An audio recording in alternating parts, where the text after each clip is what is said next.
ഇന്ന് വോട്ടെടുപ്പ് നടന്ന 7 ജില്ലകളിൽ നിന്നും ഏറ്റവും പുതിയ വിവരങ്ങളുമായി ഞങ്ങളുടെ പ്രതിനിധികൾ ചേരുകയാണ്. ആദ്യം തിരുവനന്തപുരത്തേക്കാണ് റിനു ശ്രീധർ ചേരുന്നു. തത്സമയം റിനു, എന്താണ് 7 ജില്ലകളിലെ ഏറ്റവും ഒടുവിലത്തെ പോളിംഗ് ശതമാനം? നമുക്ക് ലഭിക്കുന്ന വിവരങ്ങൾ എന്തൊക്കെയാണ്? എല്ലായിടങ്ങളിലും സമാധാനപരമായിരുന്നോ പോളിംഗ്?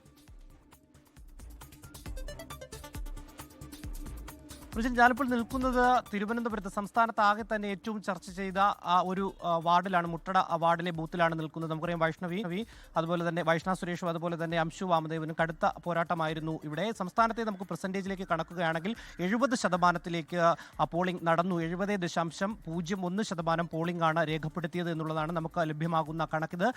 അവസാന കണക്കല്ല, അപ്ഡേറ്റ് ചെയ്തു വരും മണിക്കൂറുകളിൽ ഉണ്ടാകും എന്നുള്ളതാണ് നമുക്ക് ലഭിക്കുന്ന വിവരം. മറ്റു ഏറ്റവും പ്രധാനപ്പെട്ട ഒരു കാര്യം, 2020 73% വരെ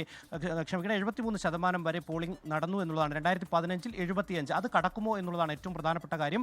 6:30 ഇലക്ഷൻ കമ്മീഷൻ മാധ്യമങ്ങളെ കണ്ട് കൃത്യമായിട്ടുള്ള വിവരങ്ങൾ ധരിപ്പിക്കുകയും ചെയ്തു. എന്തായാലും സംസ്ഥാനത്ത് സമാധാനപരമായിരുന്നു. വഞ്ചിയൂരിലെ വിഷയങ്ങൾ ഒഴിവാക്കി കഴിഞ്ഞാൽ സംസ്ഥാനത്ത് സമാധാനപരമായിരുന്നു തെരഞ്ഞെടുപ്പ് എന്ന് തന്നെ നമുക്ക് പറയേണ്ടി വരും. ഓരോ ജില്ലകളുടെയും ശതമാന കണക്കുണ്ട് നമ്മുടെ കയ്യിൽ. എറണാകുളത്താണ് ഏറ്റവും കൂടുതൽ പോളിംഗ് നടന്നിരിക്കുന്നത്, 73.26. ഇടുക്കിയിലേക്ക് പോവുകയാണെങ്കിൽ 70.13%. അതുപോലെ തന്നെ കോട്ടയത്ത് 69.62, ആലപ്പുഴ 72.65, പത്തനംതിട്ട 65.81, കൊല്ലം 69.2%, തിരുവനന്തപുരത്ത് 65.8%. ഏറ്റവും ഒടുവിൽ ലഭിക്കുന്ന കണക്കനുസരിച്ച് ഇപ്പോൾ നമുക്ക് ബൂത്തിൽ കാണാൻ കഴിയും. വോട്ടിംഗ് മെഷീനൊക്കെ തന്നെ അവർ സീൽ ചെയ്യുന്ന ഒരു നടപടിക്രമത്തിലേക്ക് പോയിരിക്കുന്നു. അതിൻ്റെ ദൃശ്യങ്ങളാണ് നമ്മൾ പങ്കുവയ്ക്കുന്നത്. എന്തായാലും അവസാന ഘട്ടത്തിലേക്ക് കടക്കുകയാണ് തെരഞ്ഞെടുപ്പിൻ്റെ. ഇപ്പോഴും തിരുവനന്തപുരത്തെ വിവിധ ബൂത്തുകളിൽ വലിയ ക്യൂ കാണപ്പെടുന്നുണ്ട്. ഇവർക്ക് ടോക്കൺ കൊടുത്ത് ഈ വോട്ട് ചെയ്യുന്നതിന് വേണ്ടിയിട്ടുള്ള അവസരം നൽകിയിട്ടുണ്ട്. എന്തായാലും എല്ലാ ബൂത്തുകളിലും പോലീസിൻ്റെയും കൃത്യമായിട്ടുള്ള സുരക്ഷ ഒരുക്കിയിട്ടുണ്ട്.